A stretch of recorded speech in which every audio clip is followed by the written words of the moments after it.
So you want a MacBook, but don't want to live under the trees. So this MacBook Air 2017 might be a best choice or option for you in 2024, so let's start off with the keyboard. Man, this is super comfortable, keys with quite responsive keys. This has a backlight on the keys. This is the Apple's butterfly keyboards. I can type you 7-8 hours without having any finger paints, so this is arguably one of the best MacBook to type on. Now the biggest downside of course is the lack of Touch ID, which means you have to type in the password after every restart.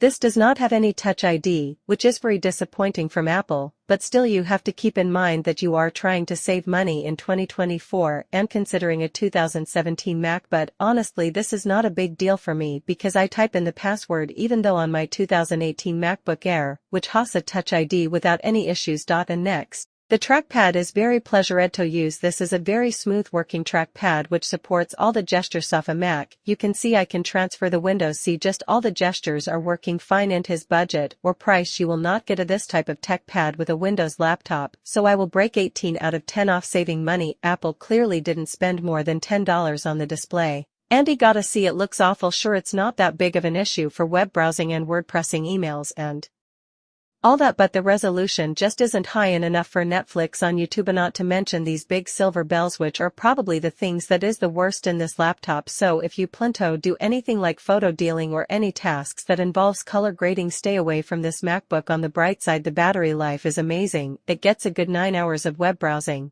and a hoping 10 hours of note-taking on papers. Also, just like the new Mix, it's got a massive charger. Not only it's a very cool feature, but it might also save your laptop from a PT bad feel. It's also perfect. You've got a 3.0 full-size USB on each side of manned SD card slot, a Thunderbolt's blockboard for connecting an external display, and this Mac uses the MagSafe charger, which is quite impressive in this budget range. I am looking at the performance. The Intel Core i5 pack in this laptop, which is the 5th gen Intel Core i5 1.8 GHz, is starting to show its, especially compared to newer MacBook Airs. Of course, this is not to say it's a slow machine. It's capable enough for about 80% of people, but it really can keep up with a video editing or any other power until starts. Trust me when I say this, because I edit all my videos on this MacBook and it's not from storage. Also isn't great at only 128 GB of flash memory. You may store a lot of photos and videos on your laptop. You can just upgrade the entire SSD. But if you just do basic coffees or school stuff, it won't be an issue. I'm sorry, let me don't show the storage I am using.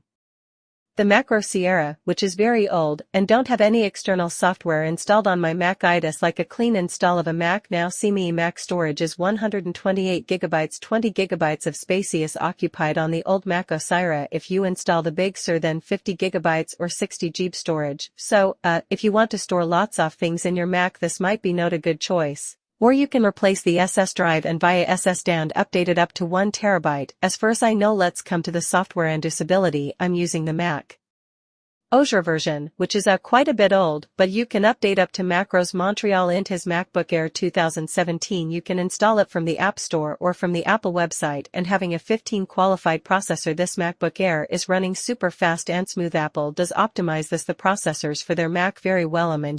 And the final conclusion is, if you want to get a Mac for a 4-year university study, some Office works, PowerPoint works, Microsoft Office works, etc., and media consumption and as well as browsing, you can get this from a Mac from refurbished market or used laptop market. This is still performing very well in 2023.